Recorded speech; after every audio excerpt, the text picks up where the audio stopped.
I'm really proud to manufacture in America.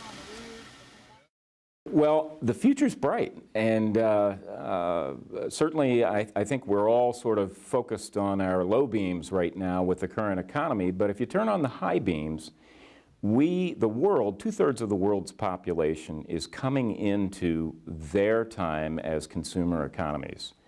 So strategy number one, and again, I don't have to tell my fellow manufacturers, strategy number one is to look for cost-effective and high-quality ways to innovate your customers' products.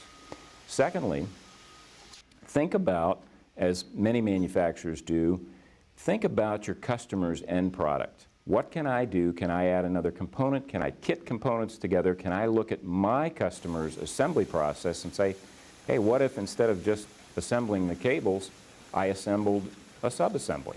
You know, would my customer listen to that? And I think we all want to, and I'm sure many do, exploit the fact that we have proximity to many of these customers. Again, here in our own experience, we have proximity to 40 or 50 of the world's leading corporations. So we have that advantage of being able to talk to our customer and anticipate what his needs are in the future. As we were readying our next generation products for launch, we took a look at the time that it would take for us to bring those products to market and the costs and the quality, and we made a decision to bring our manufacturing here to the U.S. to a local manufacturer not far from our corporate offices. It's enabled us to collaborate much more effectively. It's reduced our cycle time. It's made getting samples faster. It's made the quality that much better. There have been benefits that have exceeded our expectations. The stuff we make today can be used on the benchtop in San Francisco tomorrow.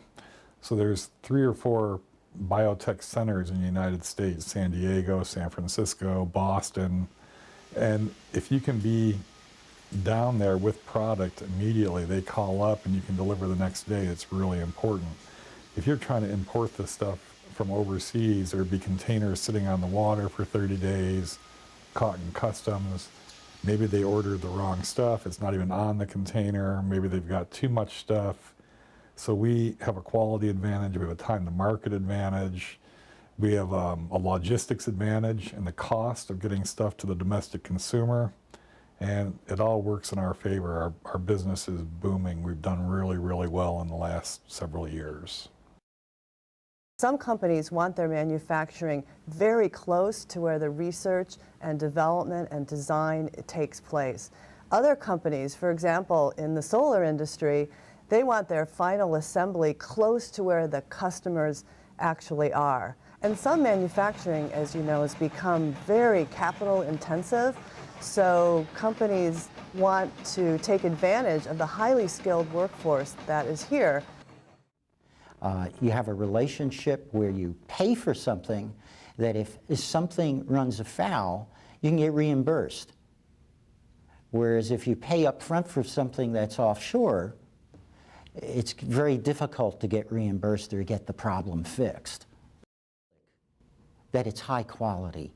Instead of saving just a couple of pennies off of it or a few dollars, it's in the long run, it's the savings to purchase products made in America that are high quality.